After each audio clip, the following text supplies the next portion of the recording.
चौकोन व चौरस किती आहेत. आता एकत्र नाही उत्तर द्यायचं आपल्याला, तर आपण आधी काय शोधूया त्यातलं चौकोन कसे शोधायची. म्हणजे आता कसे चौकोनाची व्याख्या कोण सांगेल मला. चौकोनाची व्याख्या कोण सांगेल. सांग.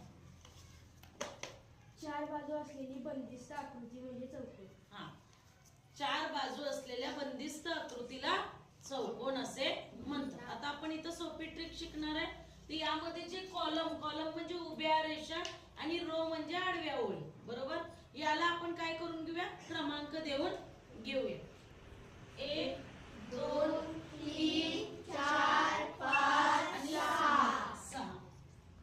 तसंच आपण उभे सुद्धा त्याला काय देऊन घेऊया, नंबर देऊन घेऊया. 2 3 4 5 नंबर दिले. आता काय करायचं, आपल्याला एकूण चौकोन या आकृतीत किती आहे ते शोधायचं आहे. तर आडवे जे नंबर दिले त्याची बेरीज करून घ्यायची आधी आपण. 1 + 2 3. उभी बेरीज करून घ्यायची आपल्याला. 15 इथं बेरीज झाली, बरोबर. आपल्याला चौकोन काढायचे. या दोन बेरजेंचा गुणाकार करायचा.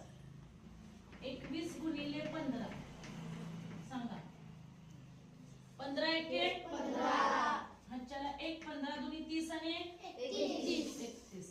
म्हणजे या आकृतीमध्ये 315 काय आहेत, चौकोन आहेत. आपण हे झाले चौकोन.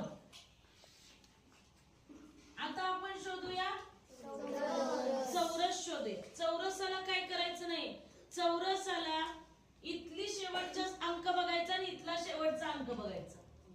इथं अंक किती आहे, 5. या इकडचा शेवटचा 6 पंचे 30. इथला 4 आणि इकडचा पुढचा अंक 5 20. इथला 3 आणि इथला 4 12.